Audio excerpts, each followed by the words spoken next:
Millimetre 9 වර්ගයේ ගිනිඅවියක් ළඟ තබා ගැනීම මත අත්අඩංගුවට පත් වූ රැප් ගායක ෂාන් පුතා නොහොත් කෞෂාන් ගුණරත්න අප මත නිදහස් වී තිබෙනවා.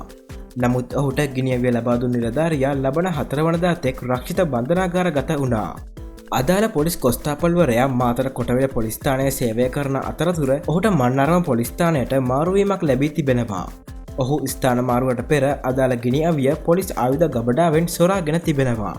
පසුව ගිනිඅවිය අතුරුදන්වීම සම්බන්ධයෙන් CCTV දර්ශන පරීක්ෂා කිරීමේදී මෙම කොස්තාපල්වරයා ගිනිඅවිය සොරා ගන්නා අයුරු පොලිසියට නිරීක්ෂණය වුණා. පසුව ඔහුගෙන් කළ ප්‍රශ්න කිරීම මත හෙළි වුණේ කොස්තාපල්වරයා ගිනිඅවිය ෂාන් පුතාට ලබා දුන් බවයි.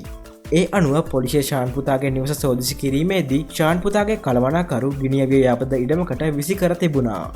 නමුත් පොලිසිය ගිනිඅවිය සොයාගත් අතර සොරාගන්නා අවස්ථාවේ තිබූ පතුරම් 10ද එලෙසින්ම හමු වුණා.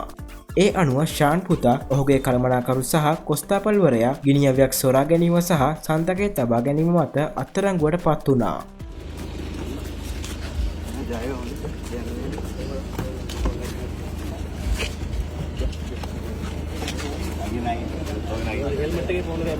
මෙහි නවතම තොරතුරු ඉදිරියටත් රැගෙන ඒමට අප සූදානම්. සබස්ක්‍රයිබ් කර රැඳී සිටින්න අප සමග.